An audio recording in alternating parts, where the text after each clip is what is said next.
Welcome back to another Flashback Friday, guys. I really appreciate y'all watching. This one, I'm going to take it back to when I won my very first co-angler event ever. I think it was in 2010 or 11. Pretty sure it was in 11. Won on Fort Loudon, Tellico Lakes. It was an awesome event. Had never been to Tellico before. I had. I'd been there one other time, and all I remember about that event, it was a springtime event. I drew out Bobby Lane. It was early spring. The fish were just pulling up and starting to spawn, some in certain places, but in other places of the river system, they were still major pre-spawn. Like the water was 54, 53, 54. But all I remember is drawing Bobby Lane in that event, and had a pretty tough day. I think I caught 2 keepers, and he had 3 or 4. But that was before Bobby Lane was Bobby Lane now, and it was 15 years ago, I guess, 12, 13 years ago. It was a long time ago. It was pretty cool. I remember he showed up like 10 minutes after takeoff. I was sitting there on a boat ramp still waiting on him to get there. And he come rolling in. He's like, "Well, you ready?" And I was like, "Yeah, I've been here for an hour and a half waiting on you." So it was pretty fun, but we had a great day. I loved fishing with him that day, and I had so much fun. But the very next year we went back, I ended up winning the tournament. And I fished, can't remember everybody I fished with in that event. I do know one of the days I had Rusty Selesky, which is an awesome guy. I fished with him a few times. A really good friend of one of my team partners here around the house. And I remember the day I won, I had Justin Kerr with me. And, it was one of them West Coast guys. And, man, he was a great dude. Didn't talk a lot. But he was fishing shallow, just covering a lot of water. I can't remember really the stuff he was throwing. I know he was probably throwing some big West Coast swim bait type stuff. But we had a good day. I mean, he ended up getting a good check in that event. And but I'll never forget one of the main fish in that tournament. That was the reason I won. And, this was a low weight event. I mean, especially out of the back of the boat. I think I had like 7 pounds the first day, 6 the second.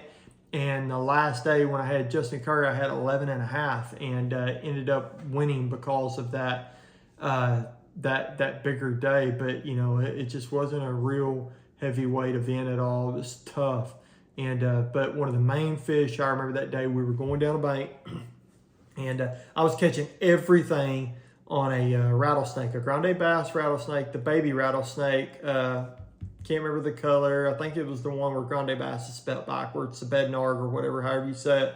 But that's the color I was throwing on a 3/16 ounce Buckeye spot remover jig head.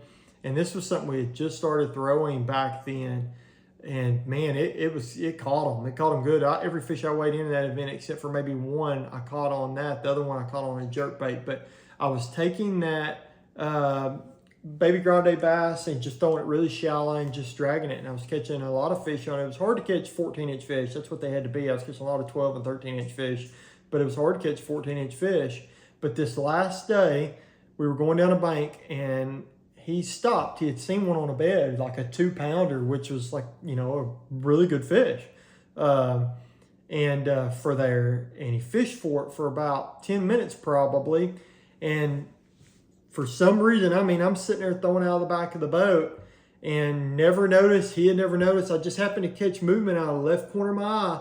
And where we happened to be on this stretch of bank, there was a lot of overhanging limbs.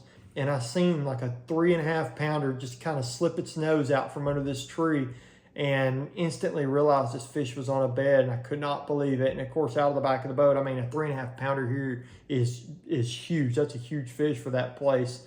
It was in that event.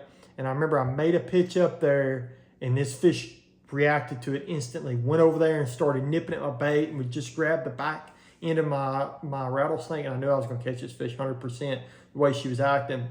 And I never said a word because I didn't want him. I didn't know him. A lot of the pros that I'd drawn years past, if you said, "Dude, there's like a 3-pounder or 4-pounder on a bed right here," and you're throwing it, they would instantly spin the boat around and box you out so they could catch that fish. So I didn't want to say anything so he would know that fish was there, and then I wouldn't have the chance to catch it. So I pitched at this fish like 3 or 4 times, and I mean, I've about got her to eat the bait. She's done grabbed it 2 or 3 times.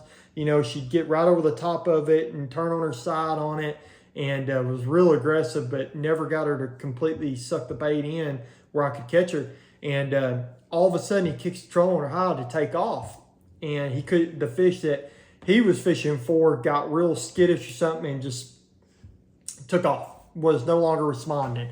And I knew that I had one shot to catch this fish. When he kicked trolling high, I was going to get to catch it. And I made a cast way back there, and I told him, I said, dude, there's a 3.5 pounder right there on a bed that's about to bite my bait. And I literally had her to bite it 4 or 5 different times and just never did eat it. And he said, right back here where you was through? And I said, yes.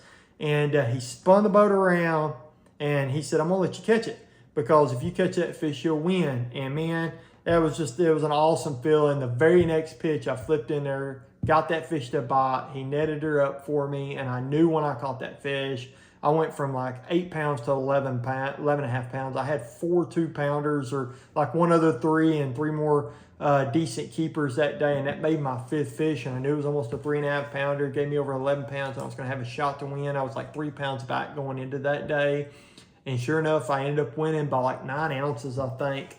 And it was an awesome event. It was an awesome thing for him to do. You know, I don't know if I could have done that, because that fish would have for sure got him a good check.